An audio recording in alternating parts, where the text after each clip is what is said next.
Welcome, everyone, to Potholes Politics, local main issues from A to Z. I am your co-host, Rebecca Graham, and I am here to introduce you to your newest co-host, Rebecca Lambert. We're going to get to know her a little bit today and also prepare you for how we're going to approach the podcast in the upcoming legislative session. So stay tuned.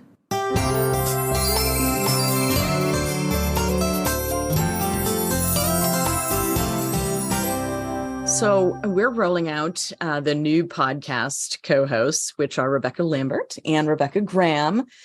For those of you who haven't tuned in yet, I've been here since the beginning.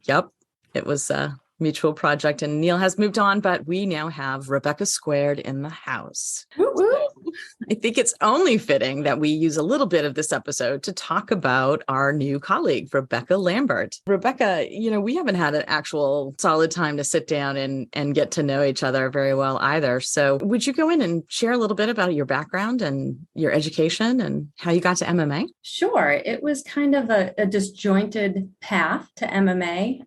I started my municipal career at the Augusta Water District and then moved on to the Winthrop Utilities District as the office manager. And then I took a short break to try a new field, and that didn't quite work. And then I got a job at a law firm and worked there for a while, and it was in the legislative practice group. So that was my introduction into the whole legislative realm. Then when I left that job, I came to work at MMA, and I started as the executive office assistant. So I worked for the executive director and was like the liaison for the governance boards and, kind of just did whatever was needed by the executive director, and the boards filled in wherever. So then typical bootstrap way of doing stuff, jack of all trades. Right. In the meantime, I was going to school to earn my bachelor's degree in public administration, which I earned in 2019, and just really felt like I wanted to give more. I love working at MMA. It was really the people that I work with and all the board members, they've all been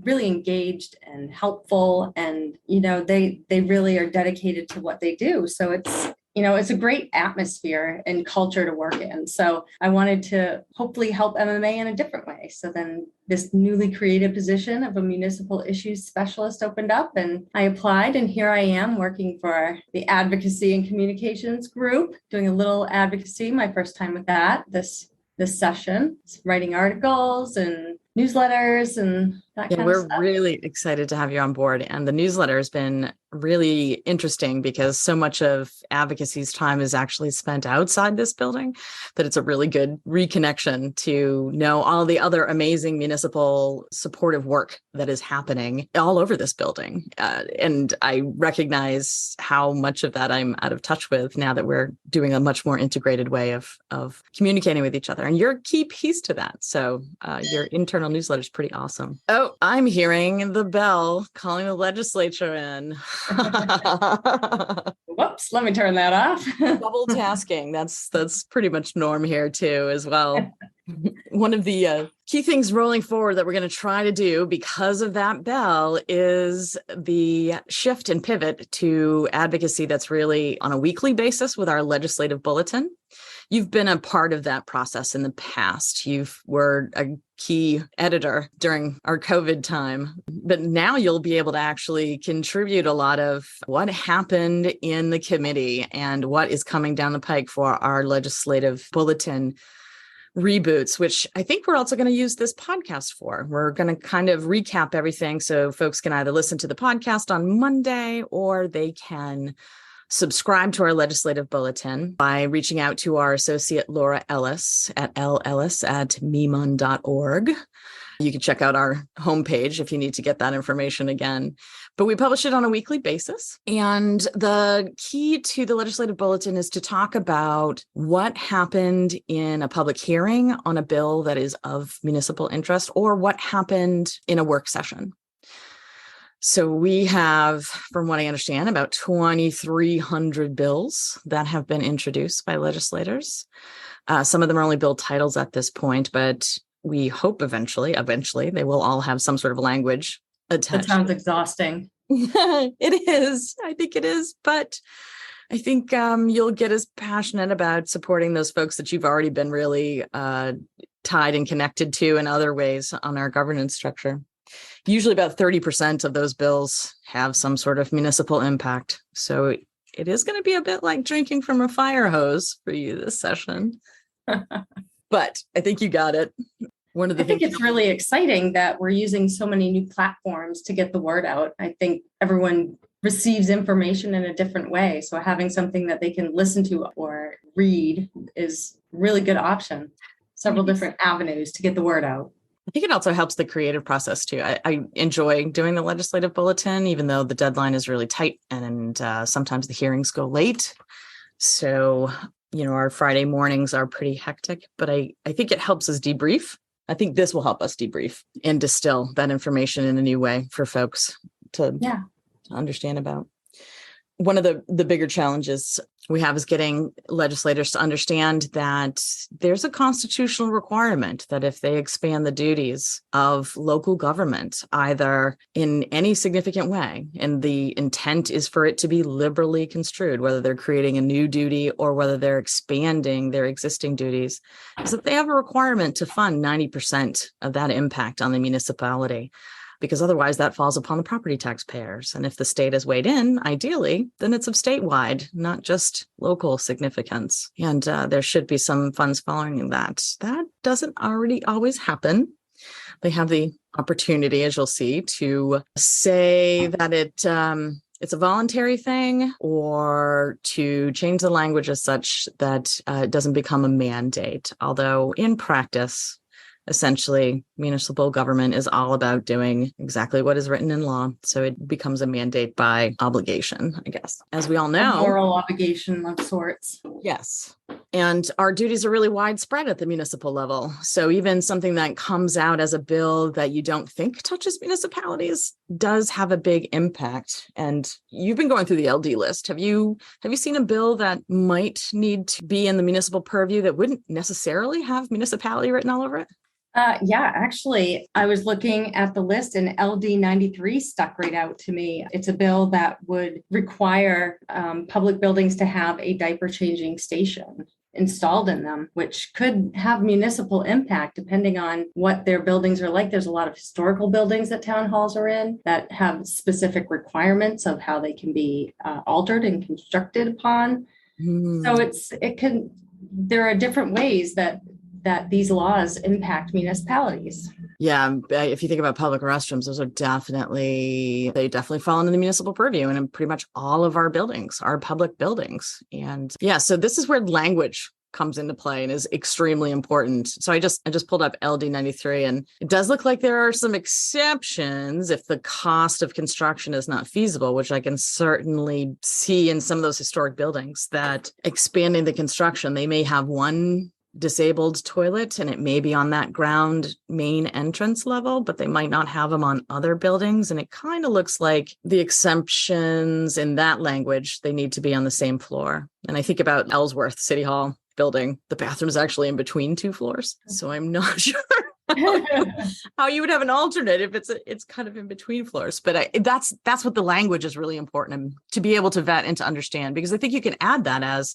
here are some things to consider because it does have that municipal impact. And while, there's a caveat that says cost of construction is not feasible as an exemption, municipal officials generally want to do what is right and to the maximum extent that they can. So eventually that will become a norm. But, would it be enough to not have it on the same floor, but at least to have one that was accessible for somebody with a disability in order to actually access the diaper changing station? That'll be something that comes out in the public hearing. And I know you see a lot of infant changing stations around in different public restrooms, but yeah, and some of the safety rails and just accessibility. If someone was trying to get into that diaper changing station with a wheelchair, I mean, how does what we typically see in public restrooms, does that work? I would argue probably there's a lot of barriers there, but you don't know until you're in that situation what those barriers are. But I could definitely see it being a problem in some of those old buildings and not a desire to not comply, but some ways that we might need to think about how we can roll this out differently. Absolutely. And that language piece is really key. So one of the things that you'll hear us lament quite frequently are concept drafts. And a concept draft is usually a bill title only. Sometimes there's a description of the bill and what the intent of that bill is, but the legal language is vital and important to understand. Does this actually affect municipalities or does it not? So as we're going through and providing a list of bills that we think are municipally impactful to our legislative policy committee, concept drafts pose a real problem because the concept of some bills is something everyone can get behind and quite frequently is aspirational. And it's really the meat and bones is the legal language to figure out whether or not that aspiration is actually delivered by that bill. And often you'll find out that it is not. It says the title is grand, but it actually doesn't deliver when you get into that legal language. I can see two places that don't scream municipality. However, two of the bills that have been printed, LD 40 and LD 48, both have to deal with amending the cannabis rules. All of the duties around specific regulation do impact municipalities who have opted in to allow those sales. But LD 40 just says that it's going to amend the cannabis law. Well, in what way? Which part? Right. Is it the municipal part? Is it going to somehow change the ordinance structure that municipalities have adopted in order to allow some of this industry to exist within their communities? It has to be done in balance. So is it going to change that? We don't know. We don't know what that is. But then if you look at LD 48, which again is an act to amend the cannabis laws, it digs into some specific language and it modifies some specific sections of law. Municipal officials on our LPC can actually go through and vet and say, yep, okay, so we're seeing this as a problem, or nope, we're not seeing this as a problem, or this kind of impacts how we have structured this particular ordinance, and here's why. And that feedback's really crucial. The law of unintended consequences is often what our legislative battles are when we get to the legislature. So those are some key pieces that I think you'll be really experiencing this session in a more tangible way. Oh, I'm excited to dig in. Me too. And I think those relationships that you've developed with municipal officials already in understanding municipal utilities and districts, you have all those connections. So that's going to be great. We're really lucky to have you on board. And I'm excited you're going to be my co-host. Rebecca squared. So I'm going to put you on the spot. Rebecca, tell me how somebody is going to tell us what they'd like to listen to on this podcast or send us any questions. You didn't prepare me for this question. I know. Well, they can go to our website, www.memun.org, and they can subscribe to our Potholes and Politics podcast or our publication, the Legislative Bulletin, to stay up on all the happenings in the Maine legislature. Yes, which is going to be key. And we send that out electronically every Friday. You can actually go on a number of podcast services and subscribe to our podcast. So use your favorite podcast streaming service, and you can find Potholes and Politics. And it should be on there, but you can always listen directly at our link that is on our webpage as well. You can just Google it. You could.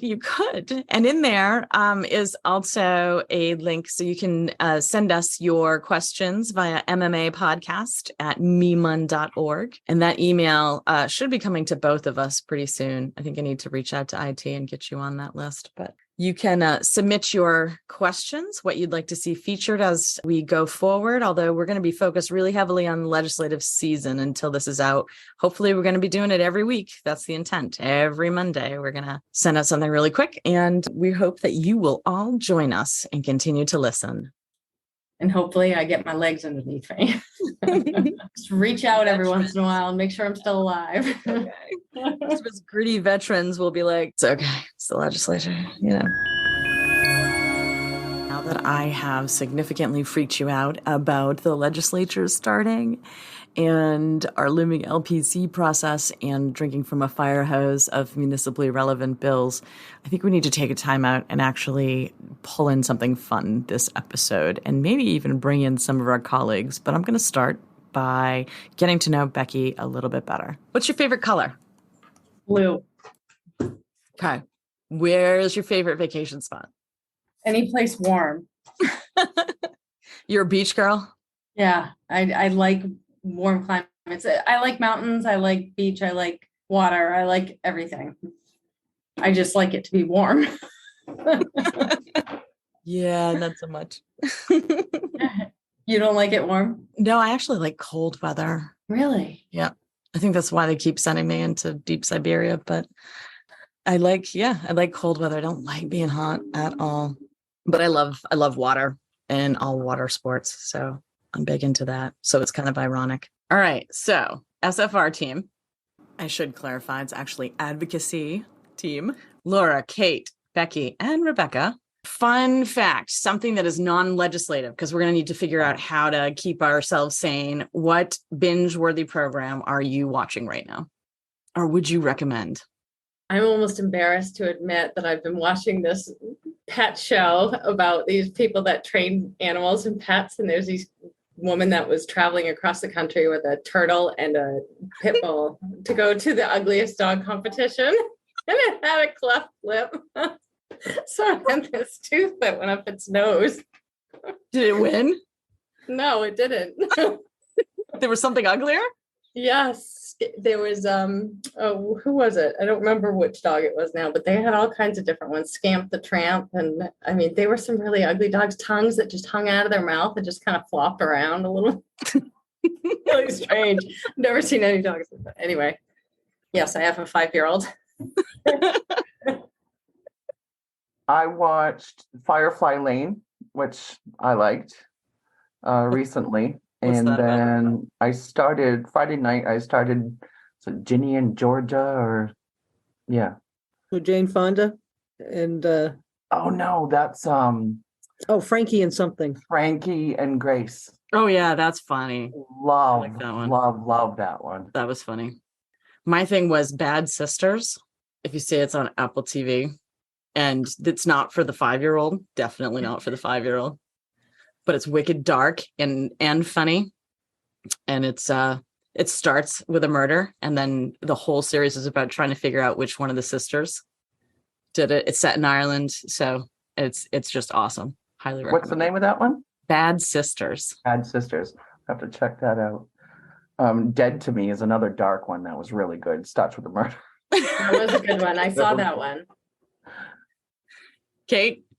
So I like documentaries, and the last time we went to Florida, I watched one on the plane called Set. It was about this competition, like crazy competition about people who do table settings, and they're judged at this like Orange County Fair. It was unbelievable. Got sucked right into it, and all these people like setting tables, and they had rulers, and it had to be an inch from here and an inch from there. It was insane, but it got completely absorbed into it. Like Hyacinth Bouquet on steroids. Exactly.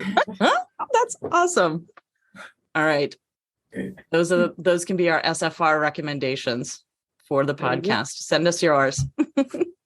Any true crime too. All about the true crime. Absolutely. Me too. The darker the better. Give me all the See great Bad details. Sisters. You got to see Right. Bad Sisters. You'll love it. There we are then. That's right. I'll see you ladies tomorrow. I Right. use that term loosely. See you later. Bye. Bye.